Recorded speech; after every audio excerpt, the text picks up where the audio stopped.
7 अक्टूबर सुबह 6:30 बजे जब ज्यादातर इजरायली लोग अपने घर में सो रहे थे, अचानक से एक रेड साइलेंस बाजने लगी। कुछ ही देर रॉकेट बरसने लगता है इजराइल टावर पर। हजारों संख्याओं में इजराइल डिफेंस फोर्स एस्टिमेट करता है 2200 रॉकेट फायर किया गया। हाउएवर ग्रुप्स कहता है कि 5000 रॉकेट फायर किया गया। आमतौर पर इजराइल के पास एक आयरन डोम सिस्टम है। ये दुनिया का one of the best air defence system में से है। जब भी रॉकेट इस तरह बरसता है, ये लेटेस्ट मिलिट्री का टेक्नोलॉजी का इस्तेमाल करके रॉकेट को इंटरसेप्ट करता है और हवा में ही डिस्ट्रॉय कर देता है इजराइल देश को प्रोटेक्टेड करने के लिए। पर यहाँ पर 5000 रॉकेट फायर किया गया 20 मिनट के अंदर। ये आयरन डोम सिस्टम भी कुछ कर नहीं पाया। हजारों की संख्या लोग मारे गए और जख्मी हुए ये अटैक से। हमास ने रॉकेट के अलावा और एक मल्टी फ्रॉन्टेड अटैक किया है, जमीन से, समुद्रों से, वायु से। इजराइल गाजा पर मौजूद जो बाउंड्री लगी है उसे तोड़ दिया गया एक बुलडोजर से। कई पैलेस्टाइंस इजराइल टेरिटरीज के अंदर घुसते हुए देखा गया। कोई मोटरसाइकिल पर, कोई मोटर पावर हैंड ग्लाइडर्स पर इजराइल में घुसे। इसके अलावा समुद्र में स्पीड बोट के जरिए भी हमास के लोगों ने इजराइल पर अटैक किया। कई सारे इवेंट्स हुए यह एक दिन के अंदर। इजराइल गाजा बॉर्डर पर मौजूद एक मिलिट्री बेस पर भी हमला किया गया। एक मिलिट्री इजराइल फ्रंट भी कैप्चर किया गया। कई इजरायली सोल्जर को कैप्चर करके उन्हें बंदी बना जा चुके हैं। बहुत सारे बेगुनाह इंसान घायल भी हुए। इजराइल ने रेस्पॉन्स में एक स्टेट ऑफ वार डिक्लेयर कर दिया है। इजराइल मिलिट्री ने गाजा में भी एयर स्ट्राइक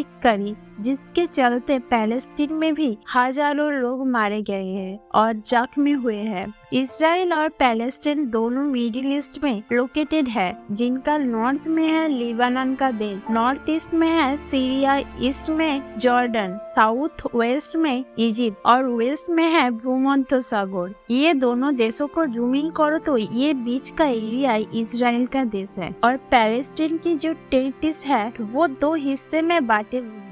एक है वेस्ट बैंक का रीजन जो जॉर्डन का वेस्ट में है और दूसरी है गाजा स्ट्रिप जो इजराइल के साउथ वेस्ट इजिप्ट को बॉर्डर करता है। वेस्ट बैंक में मौजूद पैलेस्टीनियन टेररिस्ट के बीच में कई इजराइल सेटलमेंट है जहां इजराइल का कंट्रोल में है। इसे इनलीगली कंसीडर कहा जाता है। यूनाइटेड नेशंस और कई अंदर देशों में ये वेस्ट बैंक में जो पैलेस्टीन टेररिस्ट है उन्हें एडमिनिस्टर किया जा रहे हैं पैलेस्टीनियन अथॉरिटीज जो फतेह को कंट्रोल में है। फतेह एक पॉलिटिकल पार्टी का नाम है। दूसरी तरफ गाजा ट्रिप में सिर्फ और सिर्फ हमास का राज चल रहा है। फतेह और हमास के बीच में एक अलग कॉन्फ्लिक्ट कर रहा है। हिस्ट्रिकली और हमास की बात करी जाए तो ये एक्सट्रीम पैलेस्टीन ऑर्गेनाइजेशन है, जिसे ज्यादातर देशों द्वारा एक आतंकवादी संगठन माना जाता है। Canada, European union, Israel, Japan, Australia, USA और यूके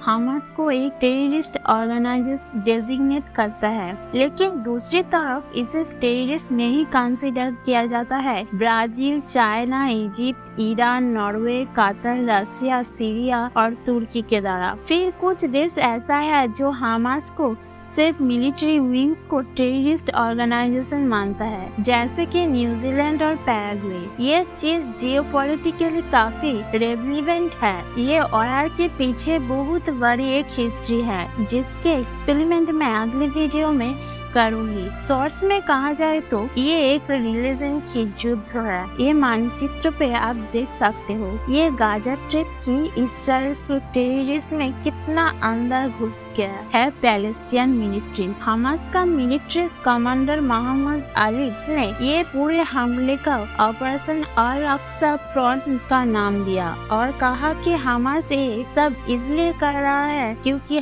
इजराइल ने पैलेस्टीनियंस के ऊपर अत्याचार किया। अल अक्सा मस्जिद में जो हुआ था उसका बदला है ये। इजराइल ने रिस्पॉन्स में अपना जो हमला लॉन्च किया था उसे आयरन शावर्स नाम दिया गया। इजराइल के डिफेंस फोर्स से इन्होंने अपने नेवी, एयरफोर्स और ग्राउंड फोर्स को डिप्लॉयड किया। इसके साथ ही साथ उन्होंने गाजा में ड्रोन स्ट्राइक की लॉन्च करी। उसके साथ साथ इजराइल के एनर्जी मिनिस्टर ने एक ऑर्डर साइन किया गया, गाजा में इलेक्ट्रिक की सप्लाई काट दिया जाए। काफी हद तक ये बिजली इजराइल की थ्रू सप्लाई की जाती थी गाजा में।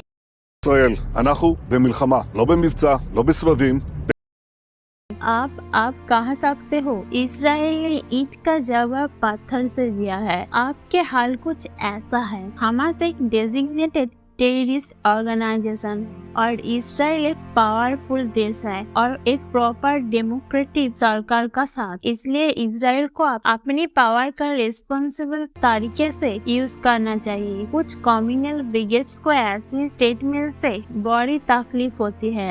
एक तरफ लोग हैं जो कहता है कि पूरी तरीके से सफाया कर दो पैलेस्टीन को। जोसन मना रहा है पैलेस्टीन को हमला होता हुए देखकर। कहता है एक भी बाजना चाहिए, बिना उन लोगों की फिक्र करते हुए जो आम पैलेस्टाइन पर क्या बीत रही होगी। दूसरे ऐसे भी लोग हैं जो खुश हुआ इस बात पर हमास ने इजराइल पर हमला कर दिया, जो हमास आतंकवादी के सपोर्ट में जश्न बना रही है, खुश हो रही है कि हमला कर दिया इजराइल पर। ये लोग चाहता है कि इजराइल का पूरी तरीके से सफाया हो जाए। इजराइल देश एग्जिस्ट ही नहीं करना चाहिए। आप एक बार इंसानियत की आंखों में सोचोगे तो देख सकते हो कितना खून निकला ये दोनों देश के अंदर। कितना बेगुनाह मासूम इंसान और बच्चे से लेकर बूढ़ा तक सबको ये डर लेकर जीना पड़ रही है कब अटैक हो जाएगी।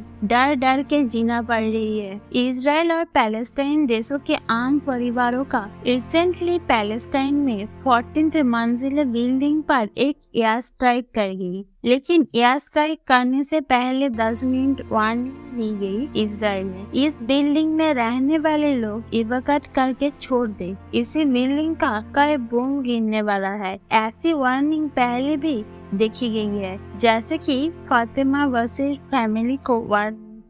उम्मीद यहाँ पर यही है कि यहाँ पर लॉन्ग लास्टिंग शांति देखने को मिली दोनों देशों पर।